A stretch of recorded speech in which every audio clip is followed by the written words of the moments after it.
오늘 우리가 함께 읽은 로마서 5장 1절 말씀은요, 신약 성경에서 사본상의 차이가 약간 있는 그런 본문 말씀입니다. 1절 다시 한번 보세요.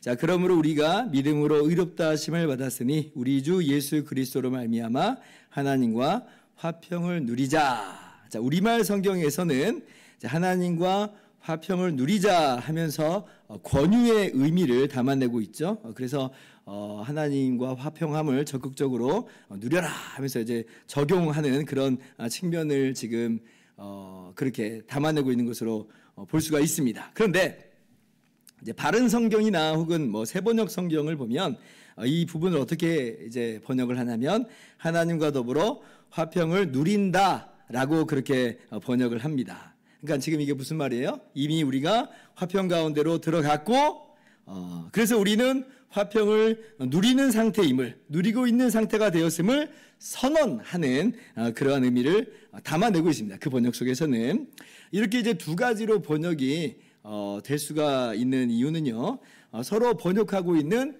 이 사본이 좀 달라요. 원문 사본이 많은데 각각 이제 나는 이 사본을 가지고 이렇게 번역을 하겠어 하는 거고, 또 다른 이제 번역 성경에서는 나는 이 사본을 가지고 이렇게 번역을 하겠어라고 하는 거예요. 이게 무슨 차이냐면 단어의 모음이 하나가 달라요. 그러니까 긴 오를 썼느냐 아니면 짧은 오를 썼느냐예요. 어떤 사본은 긴 오를 썼고 어떤 사본은 짧은 오를 쓴 바로 거기서 오는 차이입니다. 그래서 학자들은 학자들이니까 여기에 대해서 치열하게 이제 논의하는 바가 있습니다만은, 그런데 일반적으로 우리가 볼 때는 큰 틀에서 볼 때 이건 내용적으로 큰 차이가 없다라고 그렇게 우리가 이해할 수가 있습니다. 왜냐하면 객관적인 차원에서 우리가 화평을 누리고 있기에, 그죠? 객관적인 차원에서 화평을, 하나님과 더불어서 화평을 누리고 있기에 체험적 차원에서, 주관적 차원에서, 경험적 차원에서 하나님과 더불어 화평을 누리자라고 이렇게 종합적으로 받아들이면 여기에 대해서 누가 뭐라고 하겠어요. 그죠? 그래서 이제 그렇게 우리가 이해를 하면 되는 것이고, 오직 우리가 유일하게 피해야 되는 그런 이해는 뭐냐면 이렇게 이제 해석을 하면 안 됩니다. 마치 우리가 아직 화평을 누리지 못하고 있고, 그래서 우리가 화평을 누리려고 해야만 그제서야 화평을 누릴 수 있는 것처럼, 그러니까 우리의 어떤 책임이라든지 어떤 노력이라든지 공로가 들어가는 식으로 이해를 한다면 여러분, 그것은 오늘 본문 말씀을 전혀 바르게 이해하는 바가 아닙니다. 그렇게 그러라고 지금 쓰신 본문은 아니라는 거예요. 당장 문맥만 보세요. 문맥 보더라도 1절 다시 한번 봅니다. 자, 믿음으로 의롭다 하심을 받았다라고 하는 이 말씀이 의미하는 바가 뭐예요? 믿음으로 의롭다 하심을 받았다. 우리가 하나님께 받아들여졌다는 거잖아요. 하나님께 용납됐다라고 하는 의미입니다. 의로우신 하나님께서는 죄인을 받아들이시지 않으시고 의인을 받아들이시는데, 근데 예수님을 믿음으로 우리가 거저 의롭다함을 받아 뭐예요? 하나님께 받아들여진 거예요. 즉 화평의 조건이 이미 충족된 것이고, 따라서 하나님과의 화평의 관계 안으로 들어간 겁니다. 믿음으로 의롭다 하심을 얻었다라고 하는 말이 뭐냐라고 할 때 그것은 의로우신 하나님과의 관계가 회복된 거예요. 화평의 관계 가운데 들어가는 거예요. 그래서 믿음으로 의롭다 하심을 얻은 것 외에 또 다른 뭔가를 이루어내야만 비로소 하나님과의 화평의 관계를 누리는 그런 형태가 전혀 아닌 겁니다. 우리가 화평을 결심해야 그제서야 화평의 관계에 들어가는 거냐? 아니에요. 예수 그리스도 안에서 우리가 예수님을 믿음으로 말미암아 화평의 관계로 들어가 버리게 된 거예요. 그리고 좀 더 문맥을 좀 더 넓혀 봅시다. 10절도 보세요. 같이 한번 읽어볼까요? 10절 시작. 곧 우리가 원수 되었을 때에 죽으심으로 말미암아 하나님과 화목하게 되었은즉 화목하게 된 자로서는 오직 그의 살아나심으로 말미암아 구원을 받을 것이니라. 자, 우리가 전에는 하나님과의 관계에 있어서 원수였는데 어떤 일이 일어났어요? 하나님의 아들 예수님이 우리를 대신해서 십자가에서 죽으심으로 죄값을 다 치러주셨습니다. 그래서 우리가 뭐예요? 화목하게 됐다. 하나님과 화목하게 됐다. 하나님과 화해하게 됐다는 거예요. 원수였는데 지금은 예수님의 십자가로 말미암아 화해하게 됐어요. 그렇다고 이게 우리가 이루어낸 화해가 아닌 것이고, 하나님이 이루셨죠. 하나님이 우리를 사랑하셔서 독생자를 보내주셨고 독생자 예수님이 우리 대신해서 죄값을 다 치러주심으로 원수되었던 우리를, 죄 있는 우리를 그저 받아들여 주신 거예요. 하나님이 화해를 이루신 것입니다. 물론 여기 이제 화목이라고 하는 단어하고 1절에 화평이라고 하는 단어는 좀 다른 단어는 맞아요. 이 화평이라고 하는 단어는 샬롬, 구약에서 샬롬이라고 하는 단어, 이 평강, 평안 이렇게 하는 단어이고, 지금 10절은 화목이라고 하는 단어이지만 그러나 의미상으로는 비슷한 의미를 담고 있는 것은 사실입니다. 그러니까 우리가 예수님 십자가로 말미암아 하나님과 화해하게 됐으니, 그럼 거기에 뭐가 있어요? 당연히 우리가 사람하고 화해하면 거기에 뭐가 있는 거예요? 화평이 있는 거예요. 평안이 이제 있게 된 것이죠. 그러니 우리가 이미 하나님과 더불어서 화해한 자가 되었기 때문에 예수님의 십자가로 화평이라고 하는 하나님과의 현재의 관계 속으로 들어가게 된 것이다. 그러니까 같은 의미다라고 하는 거죠. 목사님, 그러면 9절에 아까 구원을 받을 것이다 라고 하는 것은 이게 무슨 의미예요? 구원을 못 받았기 때문에 구원을 받는 거라는 그런 의미입니까? 여러분, 그런 의미가 아닌 거 다 아시죠? 이미 우리가 하나님과 화해하게 된 자로서 화평을 이루게 되었고 그렇게 구원을 받았습니다. 근데 이제 어떤 구원을 받을 것이냐라고 하는 걸 할 때에 그것은 장래에 완성되어 나타나는 구원, 우리가 영광의 부활로서 나타나는 바로 그때 하나님의 나라 새하늘과 새 땅을 우리가 상속자로서 받게 되는 바로 그때의 구원을 그렇게 말씀하고 있는 거예요. 이미 구원을 받았는데 우리가 완성된 구원으로서 그날에 이제 누리게 된다는 거죠. 그래서 9절 말씀도 보면 그의 진노하심으로 구원을 받을 것이니 라고 그러잖아요. 그러니까 최후의 심판대 앞에서의 하나님의 진노가 쏟아지는 시간이 있어요.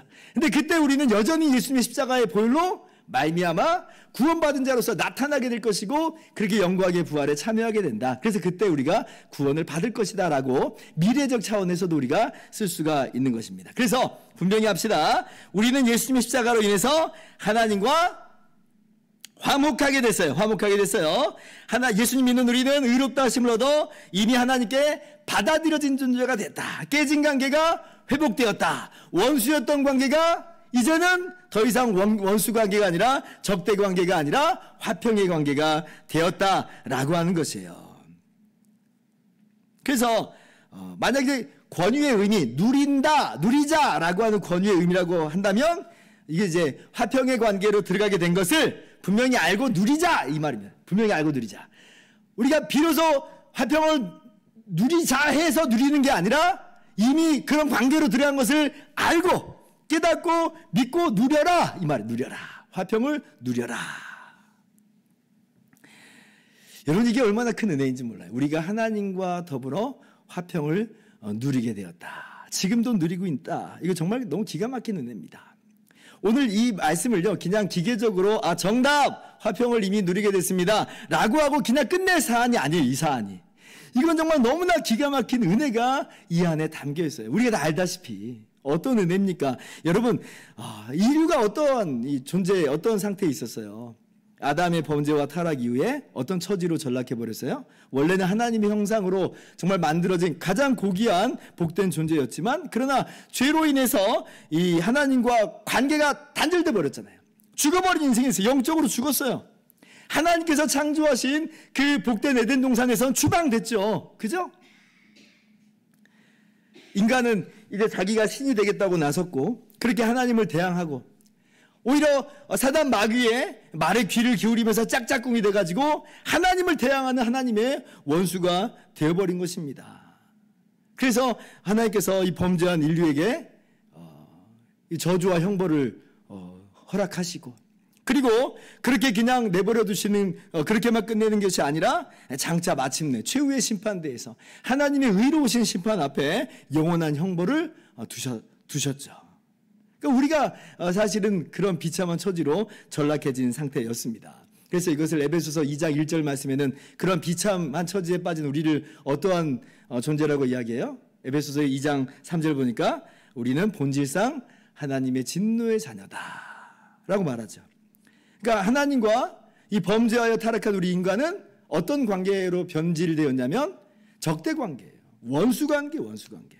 로마서 1장 8절과 2장 5절에서도 우리가 이미 살펴본 바입니다. 로마서 1장 18절 보세요. 하나님의 진노가 불의로 진리를 막는 사람들의 모든 경건하지 않음과 불의에 대하여 하늘로부터 나타나나니. 그죠? 하나님의 진노가 있고 우리는 그 진노를 받을 수밖에 없는 이 죄인들이요 하나님과 원수였다는 거예요. 2장 5절 같이 한번 읽어봅시다. 시작.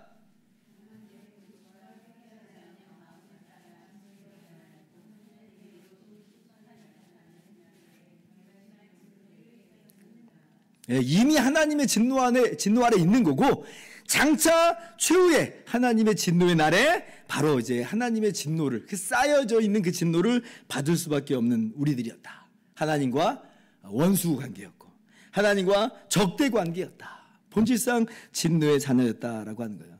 그러면 우리 편에서 우리가 이러한 관계를 해소시킬 수 있는 능력은 혹시 있는 거냐? 그러면 좀 희망이 있겠어요. 그죠? 이렇게 적대 관계가 됐다고 해도, 원수 관계로 전락했다고 해도 우리가 이걸 좀 뒤엎을 수 있는 그런 자질과 능력이 있다면 뭔가 좀 희망이 조금 있을 텐데, 근데 어때요? 우리가 그런 능력이 있나요? 그런 자질을 우리가 구비하고 있나요? 전혀 그렇지 못하잖아요. 의인은 없나니? 하나도 없으며 우리는 안팎으로까지 완전히 이 뼛속까지 죄인들입니다. 우리의 행위를 들어볼 때, 우리는 도저히 행위를 들여다볼 때 우리는 도저히 우리 스스로를 변명할 수가 없어요. 누구보다도 우리 자신이 잘 알고 있다는 것이에요. 하나님의 율법은 그리고 우리에게 무엇을 요구해요? 모든 것을 항상 하나님의 계명대로 살 것을 요구합니다. 그래야만 하나님과의 온전한 관계 가운데로 들어간다는 거예요. 그래야지만 화평의 관계가 이루어지는 것입니다. 그런데 우리 가운데 그걸 그렇게 행할 수 있는 능력 있는 사람은 누가 있느냐는 거예요. 아무도 없죠. 우리는 이미 뼛속까지 죄인들이요, 그 근본적으로 무능한 존재들입니다. 아무것도 우리 힘으로는 할 수 없어요. 이 깨진 관계를 복구시킬 능력이 우리 가운데 없다는 거예요. 오롯이 하나님의 진노와 하나님의 의의 심판을 받을 수밖에 없는 존재들인 것이죠. 근데 이게 어떻게 됐다는 거예요? 우리 편에선 도저히 할 수 없었던 일이고, 이미 깨져버리고 원수였고 망할 수밖에 없는 관계였는데, 그런데 그런 우리가 지금 하나님과의 화평의 관계로 들어가게 됐다는 거예요. 하나님께서 우리에게 향해서 뭐라고 말씀하신 거냐면 샬롬 말씀하신 거예요.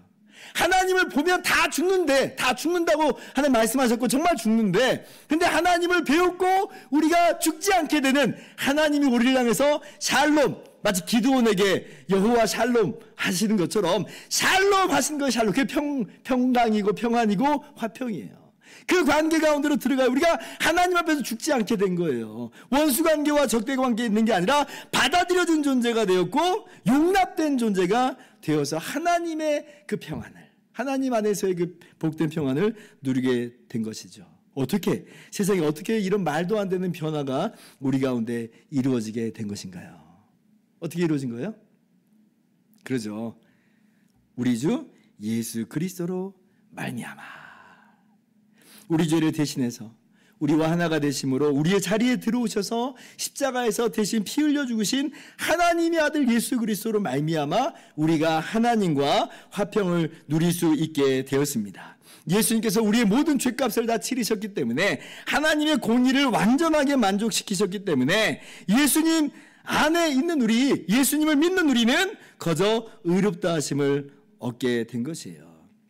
예수님이 우리의 의로움이 되셨습니다. 그래서 우리는 그 안에서 의로운 존재로서 나타나게 되는 거예요. 그래서 여러분, 부활하신 예수님께서 십자가에서 죽으시고 3일 만에 부활하셨잖아요. 부활하신 예수님께서 두려움 가운데 떨고 있는 제자들에게 나타나셔서 처음 하시는 말씀이 뭐예요? 저는 그게 너무 좋아요. 어떻게 보면 자기의 연약함과 죄와 허물, 또 주변의 환경의 그러한 이 두려움 속에서 떨고 있는 그 제자들에게 예수님이 처음 나타나셔서 뭐라고 말씀하세요?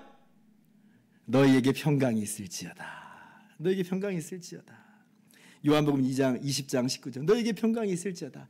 한 번만 말씀하신 게 아니라 3번이나 말씀하세요. 너희에게 평강이 있을지어다. 너희에게 평강이 있을지어다. 너희에게 평강이 있을지어다. 자신의 죄와 연약함과 주변 환경에 의해서 두려울 수밖에 없는 그들에게, 하나님 앞에 도저히 설 수 없다라고 지금 스스로 자책하고 있는 제자들에게 나타나셔서 너희에게 평강이 있을지어다.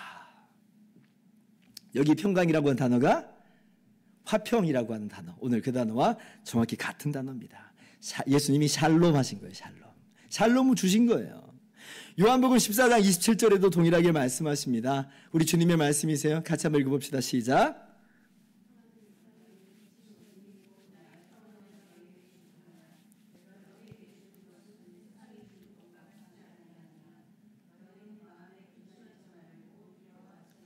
자, 여기 평안도 마찬가지로 같은 단어입니다. 샬롬을 주신다는 거예요. 화평, 평강, 평안 같은 단어예요. 자, 근데 보세요. 특별히 주님께서 뭐라고 말씀하세요? 나의 평안이 나의 평안. 여러분, 이거 기가 막힌 말이에요. 예수님의 평안이 어떤 평안인데요?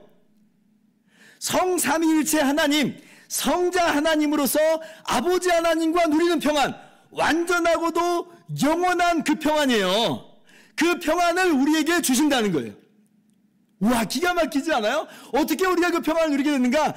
예수님이 기꺼이 우리와 하나가 되어주셔서 우리가 머리 대신 예수님의 몸이 되어서 거저 이 죄인이, 이 원수된 자가 주님의 십자가 핏값으로 용서함 받고 이제 아들, 예수님 안에서 아들 된 자가 되어서 예수님의 그 평안을 우리가 아들로서 하나님과 더불어 누리게 된 겁니다. 완전하고도 영원한 그 평안을 누리게 됐어요. 와, 세상에. 이게 보통 평안이 아니에요. 살얼음 같은 그런 깨질 듯 말 듯한 그런 평안이 아니고 예수님의 완전하시고 영원한 그 삼위일체 안에서의 그 평안이 이제 우리 가운데 거저 주어졌고 우리가 그 삼위일체 하나님의 완전한 평안 안에 그 화평 안에 들어가서 그 복을 누리게 된 것이죠. 그러니 너희는 마음에 근심하지도 말고 두려워하지도 말라. 믿으시기 바랍니다. 여러분, 이 진리를 깨닫고 정말 이 진리를 여러분 나의 것으로, 여러분의 것으로 받아들이시기를 바랍니다. 그래서 행여나 여전히 두려워하는 마음이 있다면 이 시간 떨쳐내시기를 바라요. 그런 의미에서 하나님과 화평을 누리자. 화평한 자가 됐으니 그 화평을 누리시기 바랍니다. 자, 여러분, 그러니 이렇게 화평을 누리게 됐으니, 하나님과 더불어 화평을 누리게 됐으니 우리 마음이 기쁘겠어요, 안 기쁘겠어요? 기쁘죠. 은혜로 말미암아, 하나님의 그대로 말미암아 거저 우리에게 하나님의 평강이 우리 가운데 주어진 것이고요. 그 평강은 당연히 어디로 연결되냐면 기쁨으로 연결됩니다. 당연한 얘기예요. 너무 당연하죠. 왜냐하면 하나님이 영원히 우리 용납해 주셨잖아요. 우리가 영원히 용서함 받았잖아요. 거저 의롭다함 받은 자에 대해서 하나님께 받아들여졌잖아요. 하나님의 자녀가 됐잖아요. 그러니 평강이 있고 그리고 기쁨이 있는 거예요. 2절 보세요. 또한 그로 말미암아 우리가 믿음으로 서 있는 이 은혜에 들어감을 얻었으며 하나님의 영광을 바라고 즐거워하느니라. 11절도 같이 한번 읽읍시다. 시작.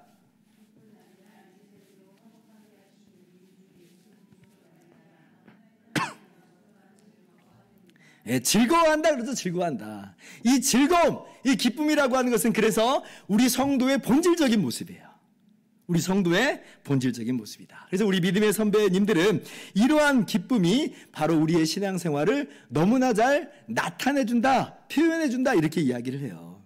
빌리 선데이라고 하는 아주 예전에 유명한 복음 전도자가 이렇게 이야기한 적이 있어요. 만일 당신의 신앙생활에 있어서 기쁨이 없다면 당신의 신앙 어딘가에 구멍이 난 것입니다 라고 얘기했어요. 기쁨이 없으면 그 정상은 아니라는 거예요. 뭔가 지금 이상해요. 뭔가 지금 문제가 있다는 거예요. C.S. 루이스도 이렇게 얘기한 적이 있어요. 아마도 천국 입구에서 하나님께서 이렇게 묻지 않을까 싶더라는 거예요. 뭐라고? 당신은 예수님을 믿은 후에 참을 수 없는 기쁨을 가지고 살았습니까? 아마 천사가 그렇게 묻지 않을까라고 그렇게 이야기한 적이 있어요. 참을 수 없는 기쁨을 가지고 살았는가? 우리 속을, 우리 삶과 우리의 마음을 돌아보자고요. 정말 형언할 수 없는 기쁨을 가지고 우리가 살아가는가? 언젠가 제가 이제 극동방송을 이제 듣는데 가끔 이제 차에서 극동방송을 듣거든요. 근데 한 진행자가 이런 말을 하더라고요. 기쁨은 하나님께서 우리 안에 계신다는 숨길 수 없는 증표다. 기쁨은 하나님께서 우리 가운데 계신다는 숨길 수 없는 증표다. 제가 들으면서요. 정말 그렇다. 써놨어요. 제가 너무 좋은 표현이다. 정말 그렇다. 좀 약간 유치한 예지만 한번 비교를 해서 한번 들어주세요. 여러분 로또 1등 복권 당첨된 거 여러분 손 안에 지금 있어요. 어떻게 했어요? 목사님 로또 1등 정도는 뭐 이겁니까? 네, 저만 그런가요? 저만 굉장히 유치한 사람이 된 것 같아요. 여러분 그 로또 1등 당첨된 복권을 내가 가지고 있다면 비록 내 삶이 정말 팍팍하고 어렵겠지만 그러나 그 얼굴 표정 숨길 수 없을 겁니다. 뭐 좋은 일 있어요? 아마 제가 그럴 거예요. 뭐 좋은 일 있어요? 왜냐하면 숨길 수 없어요. 아유 우리 집사님이 이거 분명 1등 맞았다. 아마 제가 그렇게 생각을 할 것 같습니다. 바로 그런 거예요. 하나님이 우리 가운데 계신다는 숨길 수 없는 증표다. 주님이 우리 가운데 이루신 그 화평, 그 놀라운 구원, 그것이 우리 가운데 있다고 하는 숨길 수 없는 증표다. 뭐가? 기쁨이. 여러분 이런 기쁨은요 단순한 어떤 감정적 차원의 기쁨만은 아닙니다. 물론 기쁨이라고 하는 것은 감정이니까 감정의 요소가 있어요. 그러나 단순한 어떤 감정만이 아니고 그 마음 안에서 솟아나오는 기쁨이에요. 솟아나오는 기쁨. 이 그 기쁨의 신학자라고 하는 별명을 가지고 있는 존 파이프 목사님이 이제 이렇게 말을 한 적이 있어요. 우리 기독교인의 기쁨이란 고난과 슬픔 속에서 꺾이지 않는 확고한 기쁨이다. 고난과 슬픔 속에서도 꺾이지 않는 확고한 기쁨이다. 무슨 말이냐면 우리가 이제 하나님과 화평을 누리게 되었고 그래서 우리가 기쁘다고 해서 우리 인생 속에서 고난이나 어떤 슬픔이라고 하는 게 전혀 없다는 거냐? 그렇지 않다는 거예요. 눈물이 전혀 없다는 거냐? 아니요, 있을 수 있다는 겁니다. 우리 성도들의 삶 가운데서도 그러한 상황과 현장이 맞닥뜨려지는 일이 있다는 거예요. 그래서 뭐 나는 슬프지 않아. 우리가 자기 세뇌하자는 이야기가 아닙니다. 슬프지 않은 척하자는 얘기가 아니에요. 슬프죠? 고난과 아픔 속에서 막 찢어질 것 같아요, 마음이. 그러나 고난도 있고 슬픔도 있고 눈물도 있는데 근데 우리 안에 뭐가 또 있냐면 그것으로 꺾이지 않는 기쁨. 그것으로 내가 완전히 깊은 절망 가운데 무너지지 않는 우리의 말로 형언할 수 없는 기쁨이 있는 거예요. 이게 바로 고난과 슬픔 속에서 꺾이지 않는 확고한 기쁨이다는 거예요. 절대 꺾이지 않는 기쁨이 우리 주 예수 그리스도로 말미암아 평강과 더불어서 우리 가운데 아로 새겨져 있는 겁니다. 아니 어떻게 그럴 수 있는가? 예수 그리스도 안에 나타난 하나님의 놀라운 사랑, 그 은혜의 장엄함을 우리는 맛보고 있고 알고 있고 누리고 있기 때문에 그래요. 나를 여전히 사랑하시는 하나님의 그 친밀하심을 우리는 알고 누리고 있기 때문에 그래요. 그리고 우리 앞에 장차 예비된 바 사랑의 하나님께서 신실하신 하나님께서 분명히 약속하여 주신 바 영광의 부활, 영광의 그 나라를 우리는 바라보고 있기 때문에 비록 고난 중에서도 샘솟는 기쁨이 우리 가운데 있는 거죠. 그러니까 우리의 이 어려운 고통의 시간들이 끝이 아닌 것이고 이 시간을 넘어서 하나님의 은혜가 우리 가운데 분명히 예비되어 있다. 마치 지금은 경기에 정말 지고 있지만 마지막 9회 말 투아웃 에서 끝내기 말로 홈런을 치면서 승리하는 것을 이미 우리는 알고 있기 때문에 우리는 고난 중에서도 꺾이지 않는 기쁨을 우리 마음 가운데 가지고 있다는 거예요. 그래서 하나님의 영광을 바라고 우리 어떻게 한다고요? 즐거워하느니라. 하나님의 영광을 바라고 즐거워하느니라. 그래서 기쁨의 서신이라고 하는 빌립보서에서도 바울 사도께서 우리에게 뭐라고 말씀해요? 빌립보서 4장 4절 주 안에서 항상 기뻐하라. 내가 다시 말하노니 기뻐하라. 아니 목사님 어떻게 항상 기뻐할 수 있어요? 사도 바울에게도 그렇게 얘기했겠죠. 아니 어떻게 항상 기뻐할 수 있어요? 근데 사도 바울께서는 분명히 하나님의 말씀으로서 말씀하는 거예요. 주 안에서는 항상 기뻐할 수 있다는 것입니다. 꺾이지 않는 기쁨이 있기 때문에 그래요. 그리고 지금 뭐니 해도 바울 사도가 어떤 상황에서 이 빌립보서를 쓰고 있어요? 감옥에 갇혀있는 옥중서신이니까 복음을 전하는 것 때문에 감옥에 갇혀있는 상황 속에서 그 모범을 보이고 있네요. 그죠? 빌립보서 2장 18절에 나와 함께 기뻐하라. 나와 함께 기뻐하라. 지금 자기는 감옥에 있는데 자기도 기뻐한다는 거죠. 주 안에서 항상.